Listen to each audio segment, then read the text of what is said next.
Hello, and welcome to Three Questions With. Got my friend Jennifer with us from My Hot EBITDA. Good morning, Hey, Jennifer. Welcome to the show. thank you. Jennifer, that has to be the coolest name ever for a business. I just Thank absolutely you. love it. When first time I saw that, I'm like, wow, that is hysterical. But if you're not a finance person, you may not get the joke. So what is EBITDA? Let's talk about EBITDA. So EBITDA is technically earnings before interest, taxes, depreciation, and amortization. And in layman's terms, it's basically just a great measurement of the success of your company. So why would someone focus on that versus other things? Like a lot of times we just look at sales. Hey, woohoo, my sales are up 20%. But we got to be concerned about how fast our costs are growing too, right? Yes, so the worst thing you can do is just focus on your top line because I would say almost anyone can grow their top line by throwing enough money at it. You Yep. throw enough marketing, you throw enough salespeople, you will get there. But if you are spending more than you are making, that's not a very plausible business, outcome. I mean, essentially, that eventually bites you in the ass. So I tell people all the time to forsake fast revenue growth for a slower paced EBITDA growth. What's interesting is I often find that when people are looking at the cost of the business, they forget about paying themselves. I call it the opportunity cost. Well, Jennifer, you're doing this business and you're bringing home X dollars. Well, if you went out and got a quote unquote real job, you'd be bringing like twice that X. You have to factor that in too, right?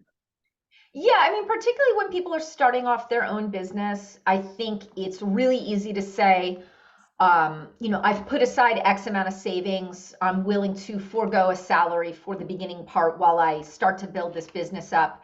And then all of a sudden, we're 3 years in and they haven't really factored in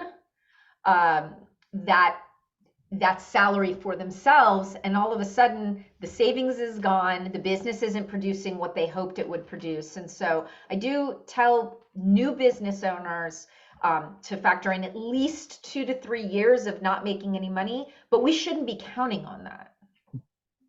Yes. And there are other things besides making money. Maybe they want to forego a big salary because they want more freedom or more time with their family.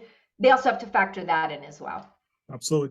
So why don't we take a step back and tell people how you help businesses? Because we kind of skipped over that a little bit. Yeah, absolutely. So I help businesses in a number of different ways.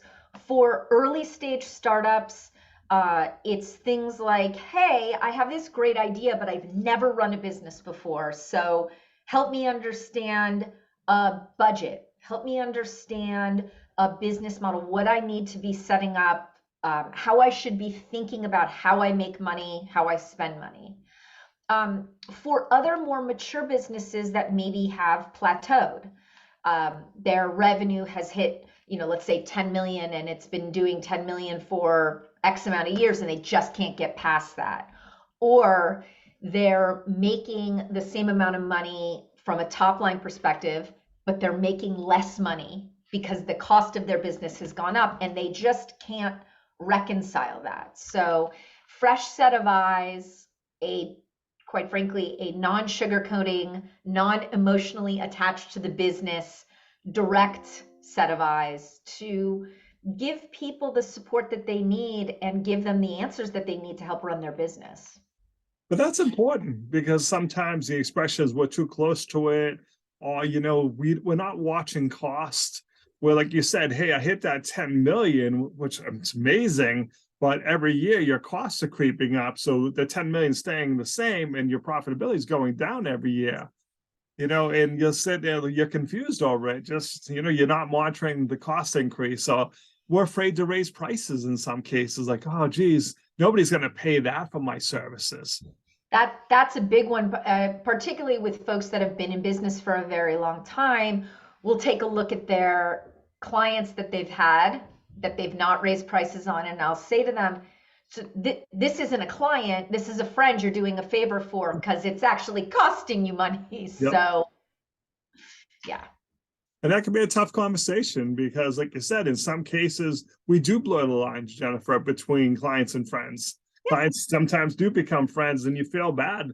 Hey, I know that Jennifer's struggling in her business, so I don't want to pile on and raise my price. But at the end of the day, we have to make a living too.